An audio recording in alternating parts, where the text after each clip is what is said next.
السلام عليكم ورحمة الله وبركاته. مدرر سومالاني ومد إسلام كي وايد السلام يا ميركز تأشوكتان با waxaan rabay inaan wax yar ka idhaahdo maanta waxa iga soo horbaxday inantii la oran jiray Sahra Halgan Sahra oo haysata inaan Axmed Mooge maanyarka magaalada Hargeysa oo dad badani bariyahan si kala duwan u haysteen ay uga hadlayeen Sahra waxay sheegtay inuu ninka la yiraahdo ina Mooge maanyarka magaalada Hargeysa uu yahay ninka kala qaybinaya Hargeysa waxaad ilaga qoslisay Sahra Halgan ayadoo inanka leh magaalada kala qaybinaysa ayaa iyadu waxay ku leedahay daantayada iyo xaafadayada iyo reerkayaga daantu waayo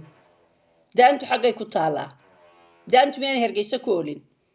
waa maxay daamaha aad kala sheegaysid daamaha aad u qaybinaysaa miyana meesha aad ka hadlaysaa Hargeysa ahayn talabaad waxay maalin dhaweeytay hadashay oo tiri inanka ha laga hado oo reerkayagu ha ka hado waxay sheegtay inuu reerkii guda iyo dibadba la soo hadlay oo la qabsaday oo la yiri maxaad oranaysaa waxay sheegaysaa siday sheegaysaa waxay leedahay waan ku hiiliyay reerkayagii baan kaaga hiiliyo reerkayagii way qabsaday oo maxaa lagu haystay reerkiinu muxuu ku haystay adigu se maxaad ku haysataa hadda ee uu yiri waxaad waad hadashayo markaan ku hadlay kadib baad hadasho hadallaha xanaf labaad ku hadashay sida la sheegayo waxa uu ka hadlay waxa weeye ama aniguba aan maqlayay meel buu ka qudbadaynay xaafadu inay siinay ahayd baan anigu maraynaya ma hubo wuxuu yiri waxa tihiin dad gobbatiin waxa laga caraysan yahay oo leeyahay reerkaasi dadka maxaad ugu tiri gobbatiin annagaad noo jeeday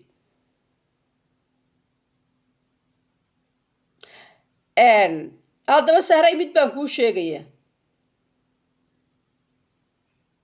hadal xanaf la idinma odhan laakiin idinka damqasho badan aad ayaa u damqasho badantii maalin dhaweeyto kale waxaan arkay inan kale oo markii ninka la yidhina qanci shir uu u qabtay saxaafadda Somaliland ninka yidhi dadkaad ku hal qabsatay waa dad tuulayaal reer degan yiin maanyaro u ah oo inaad isla sinta ma yahayn maadaama adigu aad caasimadii maanyaro tahay ummadii reer Somaliland oo dhami joogto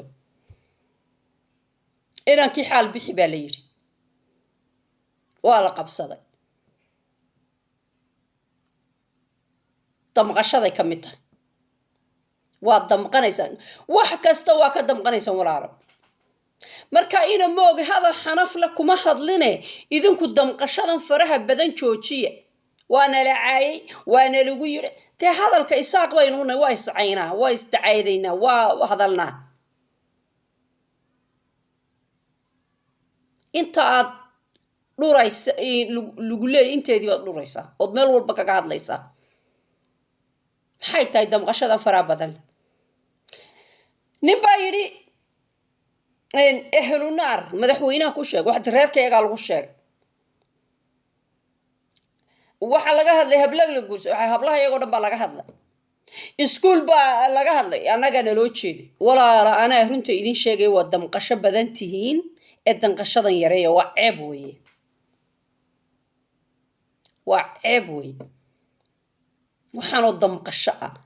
an iskuulkayga laga hadlay nin baa laga hadlay Muuse laga hadlay dhagayso ma waxaad kale saariteen reerkaygo waynu talin jirno waynu soo talin jirnay yaa talin jiray Muuse Biixi madaxweyne ahaa maanta ciro waa madaxweyne laakiin reero meesha ka taliya ma jiraan team baa ka taliya mas'uuliyiin iyo golayaal la soo doortay ayaa ka taliya sida aad magaalada sida aad dowladii Somaliland ee Muuse madaxweynaha ka ahaa ay qayb idinka madi u qaadatay inay dowladda idinku leedihiin ayaa caasimaddiina u qaadateen inaad leediin ummadda kale ka xigtaan oo odhanaysaan habar jeclaha ka guurto maanyarku ha la bedelo walaa cid meel ka leedin ma jirto tolkay ana idin sheegay runta idin sheegaya beesha habar awal ee inantu magaceeda ku hadlaysay runtaan idin sheegay walaal dowladnimadii Somaliland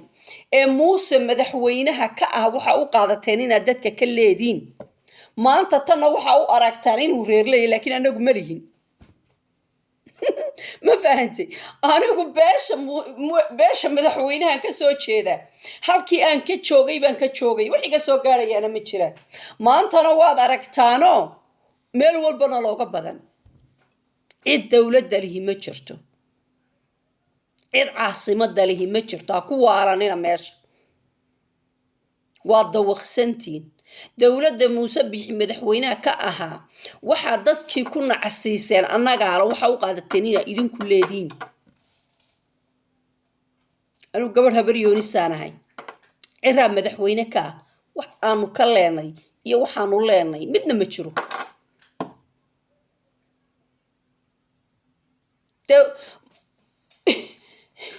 madaxweynuhu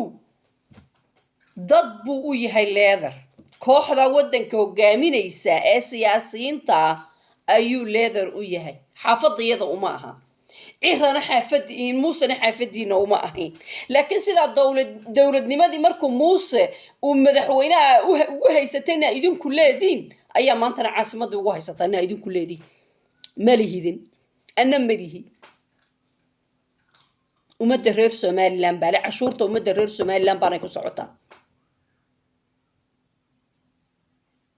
haddii cidi wax kala qaybinaysa adaa kala qaybinaya waxa kala qaybinaya qofka ka xun wadada daanta laga dhisay maxaa wadada halka looga dhisay wadadu soo hargeysa kuma taalo wadooyinka la dhiso wadanka la wada dhiso waa gar laakiin daantaas laga dhiso daantayada lagama dhiso daanta wadada laga dhisay anagu ma lihin maba ka baxdan mi xafadihiin waa foolxumaalkii u dambeysay waa ceeb weeyo marka caasimadu walaalo ummadda reer Somaliland bale inanka burca joogaale ka sool joogaale ka sanaag joogaale ka maxaan ku dhahday boorama joogaale maanyar moogana cid ka horeysay iyo cid ka dambeysay soo bedela baatay waa ceebta soo bedela ereyga la yiraahdo hore ceeb idinka raacda soo bedela dib ceeb idinka raacda mooga soo bedelanaya ceeb idinka raacin hadii la bedelayo dalka system iyo doorasho iyo waxaan ku yiraahday wuxuu leeyahay qaabab loo maro wax bedelka sahra iyo afartan caruur ay isku cadaysay inay ayadu soo dirtay muqaaxideeda ka soo kicisay waxba bedeli kari maayaan markaad wax bedelaysidna de waxa la bedelaa wixii ku anfici waaye wax tari waaya mas'uuliyiinta waa la dooranaya waana la bedelaya laakiin waxa la bedelaya de wixii wax tari waaye laakiin qof shaqadiisii ka soo baxay oo hawshiisii qabsaday oo saacado maanta magaalada Hargeysa xafiis kasta wax aad uga baahato waxa lagu qabanaya ilbiriqs shalaytana dadku intay 10 saacadood fadhiyaan ay iska dareeri jireen markaas haddana biri soo noqon jireen waxa la bedelaa wixii wax tari waaya qof wax taraya oo shaqaynaya soo bedela ma jirto xaqiiqada iyo hadalka gunaanidkiisu wuxuu yahay ninka waxaad ku haysataan waa maxaad ciro ula safatay ee waxaad soo weydiisaa maayarkii hore caasimadda Hargeysa solteekum sababta uu ula saftay Muuse Biixi sababta uu u soo saaray Muuse Biixi sababta uu taageeray xisbigiisii hadday sheekadu tahay qofka in caasimadda maayarka ka ay xisbigiisa ma taageeri karo qof ay isku hayb yihiin ma taageeri karo orodo kii kan ka horreeyey sababta uu adeerkii u taageeray soo weydii haddana annagu shakhsiyan anu maba aqoon wallaahi oo bilaahi oo tallaahi waxaan fiideo ka soo duubay 2018 baan Hargeysa tago iguna dambeysay fiideo ka soo duubay waxaan ka soo duubay waxaan meeshan maxaa ka jira waa maxay ku daafad xashiishtan waa maxay cayn go'an waxaan isku cayn iyo bayd go'an wallaahi oo bilaahi oo tallaahi ninka qoladiisa inaan aqoon maayirku ciduu yahay inaan aqoon oo magaciisa aanan aqoon oo ciduu yahay xitaa aanan aqoon oo wuxuu yahay aanan aqoon laakiin waxaan baan ogaa inay magaalo walba dawlad hoose ka jirto dawladii hoose meeday ayaan lahaa maxaa xashiishkan loo isaga guri waay maxaa ku daafada la isaga guri waay maxaa gabadhada isku canya bayd go'an wax looga qaban waay intaasaan ka hadlay kiibaad ayaad amaanaysaa anigoon haybtiisana aqoon qabiilkiisana aqoon qoladiisana aqoon aan isweydiinaya maxaa dadkan waxaan isaga hoos guri waayay kiibaad rabtaa in la socay maantana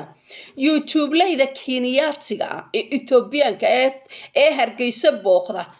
ayaa nadaafadeeda ka sheekeeya marka waxtarka ku dhimataan wax idiin qabtaa ku dhimataan Hargeysa waxa qaybinaya kuwa kale cashuurteeda qaybiya iyo xafad heblayna hal eeg bal ma la eego oo la isu xisaabiyo waxa laga yaabaa in la ceeb ka raacilayd oo tuhunkan ay qabaan ee xaafadayada gunnimadu waa taa walaalo ana ku sheegay gobonnimo darradu waxa weeye ana waxan leh kani waxan ma leh kani halkan la ma leh tan waxan la ma leh waxa gunnimo marka ninkan intaas ku haysataan doorashadii socotay lagu kala badi abaadka iyo qaylada iyo madax dhula dhaca jooji oo ninkan aad xaganaysaan iskaga har oo hadduu reer ku yiri ninkan maxaad nooga hor joogtaan bal soo daa war assalaamu calaykum waraxmatullaahi wabarakaatuh